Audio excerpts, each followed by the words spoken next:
What the hell? What are you doing?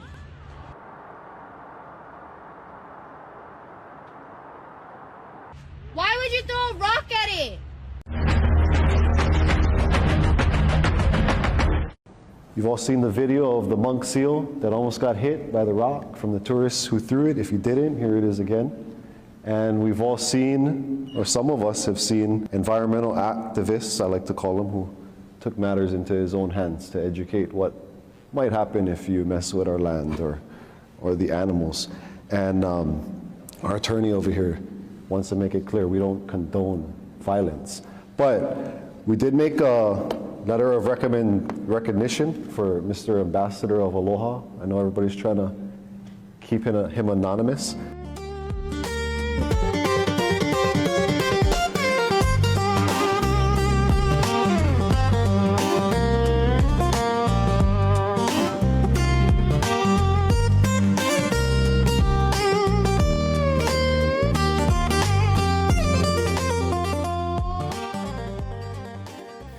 Look, the bigger question is this. Most of us recognize by now that America is a corporation.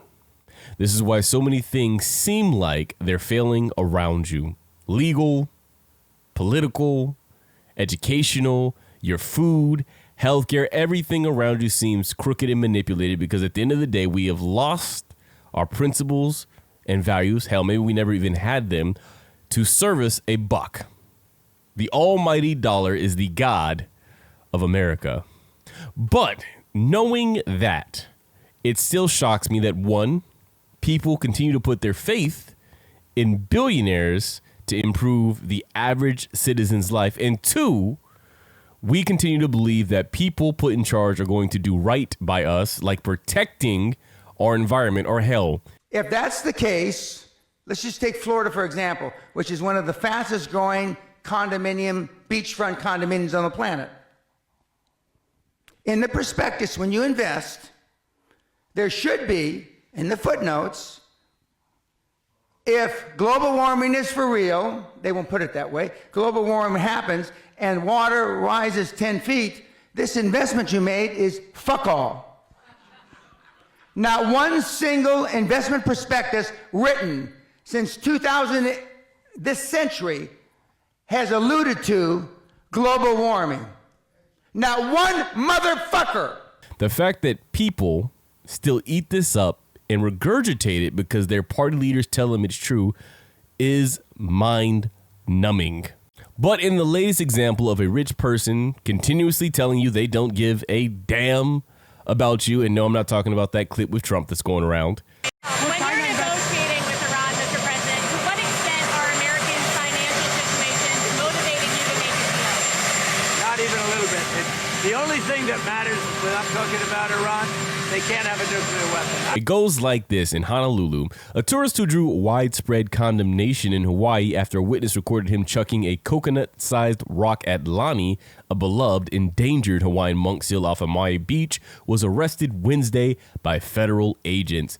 Igor Mikhailovich Litvinchuk, that was way too many consonants, 38 of Covington, Washington, is charged with harassing a protected animal, the U.S. Attorney's Office in Honolulu said. A State Department of Land and Natural Resources officer last week investigated a report of a Hawaiian monk seal harassment in Lahaina, the community that was largely destroyed by a deadly wildfire in 2023. A witness showed the officer video of the seal swimming in shallow water while a man watched from shore. Quote, in the cell phone video, the man can be seen holding a large rock with one hand, aiming and throwing it directly at the monk seal. And this is the key part. This is the part that we're talking about. He said he did not care and was rich enough to pay any fines. Now, to wrap this part up, Hawaiian monk seals are a critically endangered species. Only 1,600 remain in the wild.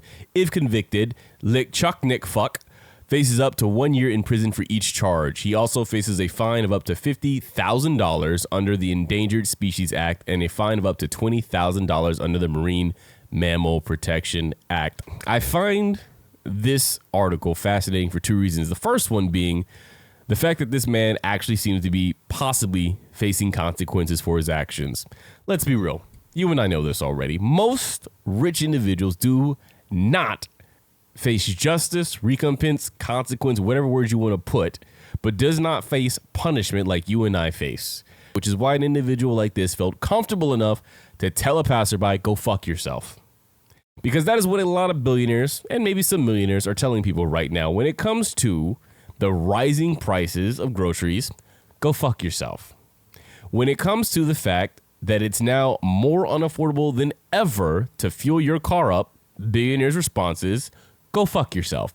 When it comes to your medical care and taking care of your sick mother or father or grandmother or God forbid your child and you can't afford it, the billionaires tell you, go fuck yourself. Which leads to the second reason I found this article so fascinating, because it is another reminder to the general populace that the rich are getting bolder and they do not care about the environment or you. Well, look, the salary of Congress has been frozen since 2009. When you adjust for inflation, a member of Congress today is making 31% less than they made in that year. It goes down every year. And over time, if you stay on this trajectory, you're going to have less qualified people who are willing to make the extreme sacrifice to run for Congress. I mean, it's just people just make a reasonable decision as a family on whether or not they can come and move to Washington, have a residence here, a residence at home, and do all the things that are required. So the counter argument is, and I have some sympathy, look, at least let them engage in some stock trading so that they can continue to take care of their family. Now, look, I've argued for the longest time there are no more parties. There are simply rich who are pitting the poor against each other. There are people who are finding the easiest talking points, the easiest dividers, putting it in front of you, whether that's race or religion or what you sexually identify as, and then strategically placing people in media on both sides to come out and argue those points and get you riled up so that you don't focus on the fact that billionaires are out here throwing rocks at endangered species and saying, who gives a fuck? But you don't have to even go there. We can just focus on the environment and how rich people continue to exploit it for their own personal gain with no care to what that is going to do to your livelihood. I want to turn here to the NRDC, also known as the Natural Resources Defense Council, where they have tracked every action that the billionaires have currently taken since Trump has returned to office to make sure that you no longer have access to clean water or clean air or clean food. Let's start here with just agriculture and food. The U.S. Department of Agriculture finalized a rule rescinding federal record-keeping requirements for restricted-use pesticide applications by certified applicators. The rule, issued without a public comment period, claims that these requirements are obsolete. Now, this is what I love about this site, because not only is it going to tell you what happened, it's going to tell you why that matters. Restricted use pesticides are hazardous chemicals only permitted for use by trained and certified applicators. Eliminating federal record-keeping requirements makes it harder to monitor dangerous pesticide usage, identify misuse patterns, and treat individuals exposed to toxic chemicals, especially in states that rely on federal standards. The rollback removes a critical tool for transparency, environmental protection, and public health response. Now, why would big businesses and, let's say, the food industry not want record keeping of the pesticides that they're using on your food? I'm going to let you all tell me the answer to that in the comment sections below. But let's look at another. How about the air we breathe? I think we all find that fundamentally important. I like to continue to breathe. I like to assume that you want to continue to breathe. And I can't think of any other place that we can get air outside of the place that we currently operate in. Well, on May 1st, 2026, the EPA issued guidance allowing oil and gas operators to continue flaring at new wells beyond the May 7th, 2026 phase-out deadline, claiming existing rules provide flexibility in certain circumstances. Why does this matter? This facility has already been approached by Department of Justice over severe violations to the Clean Air Act. In March of this year, the Department of Justice fined Chevron Phillips $3.4 million, and the company agreed to update pollution control devices here. And while Tuesday's event did not produce imminently dangerous air quality readings in the area, TCEQ was notified by the company they likely exceeded their permit limits again. And the state's characterization that it happened in an area that is not populated is not exactly true. Continued flaring means more methane emissions in our air, prolonging environmental harm and prioritizing production over public health and climate protections. It is not about the air you breathe, it is the pockets they want to feed, which are their own. And they will use you, again, focused on differences that don't actually matter, to fuel their agenda. But we're not done there. How about drinking water? I think most of us at this point have resorted to getting some type of bottled water, because nowadays you can't drink from your tap. God knows all the stuff that's floating around in there. On March 12th, 2025, the U.S. Environmental Protection Agency moved to further cut the Clean Water Act, threatening water supply for millions. Now, ladies and gentlemen, let's look at just the title of the bill, the Clean Water Act. Why would anybody in their right mind want to interfere with anything called the Clean Water Act? Me and you have to worry about that.